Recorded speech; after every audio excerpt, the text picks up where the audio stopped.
Gialerto na sa Police Regional Office kun PRO7 ang kapulisan alang sa dali nga pagresponde sa mga panghitabo nga epekto sa bagyo nga mosulod sa Philippine Area of Responsibility. Samtang gipaubos na sa Blue Alert ang dakbayan sa Subo kagahapon nunod sa posibleng epekto sa bagyo. Anang report ni Alan Domingo. Sila kabahin lang sa kapin 500 ka mga rescue personnel sa tibok kapulisan sa Central Visayas nga nanganam na sa epekto sa bagyong Betty. Gilatag ng ilang mga kaimanan sa pagresponde sa katalagman lakip na ang mga chainsaw, pala o guban pa nga mga disaster rescue tools nga daling maggamit. And right now, we are deploying 517.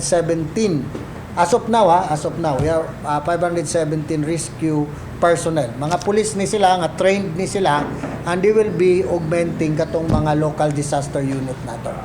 Buot makasiguro ang kapulisan aron malikayan ang mga panghitabo mugna sa mga katalagman nga nahiaguman kaniadto sama sa bagyong Odette ug Yolanda nga nagbilin og grabing kadaot. Samtang ipabot sa Blue Alert ang dakbayan sa Sugbo. 24 oras na ang monitoring sa mga naglangkob sa Cebu City Disaster Risk Reduction and Management Office sa kahimtang sa panahon. Hasta ato ang mga rescue truck, atong tanker, ako naman itong gipa-check tanan. Bumutang usab ang CCDRR mo og dapit nga himong Incident Command Post. Samtang gamito usab ang matunghaan isip evacuation center kon gikinahanglan. Kauban si Clover Lumayag, ako si Alan Domingo. GMA Regional TV Live.